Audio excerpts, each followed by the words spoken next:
Binaha na nga ninakawan pa ang isang residente sa Biñan, Laguna, habang ang ilang residente sa bangka na sumasakay para makatawid sa baha.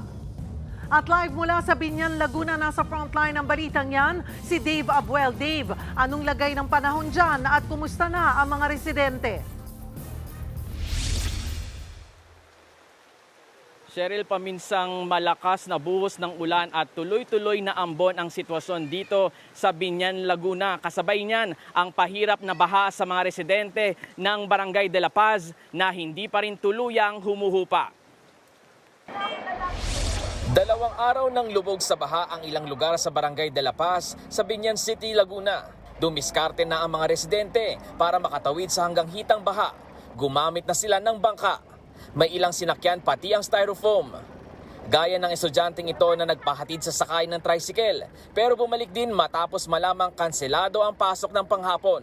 Bawas sa bilang ng biyahe ang epekto ng baha sa mga tricycle driver gaya ni Marlon. Hindi na raw siya papasada kapag umabot sa tambutso ang tubig. 5 magiging 3 na lang. Mga pasahero dito, sa iba na lang sasakay.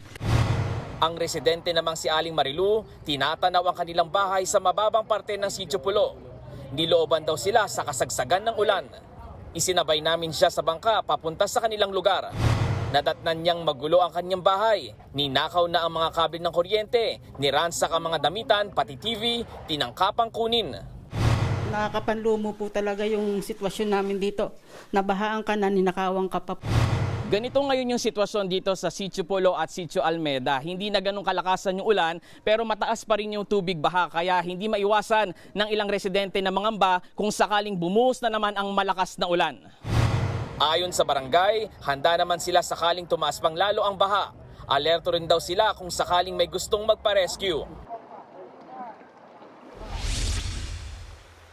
Cheryl, ayon pa sa barangay, may nakadeploy ng mga barangay volunteers at mga gamit pang rescue para agad tumulong sa paglikas. Handa na rin daw ang kalapit nilang paaralan para sa mga gustong mag-evacuate. Cheryl. Maraming salamat at mag-iingat kayo dyan, Dave Abuel. Mga kapatid, Julius Babaw po. Para sa komprehensibo at makabuluhang balitaan at talakayan, mag-follow at mag-subscribe na sa social media pages ng News 5.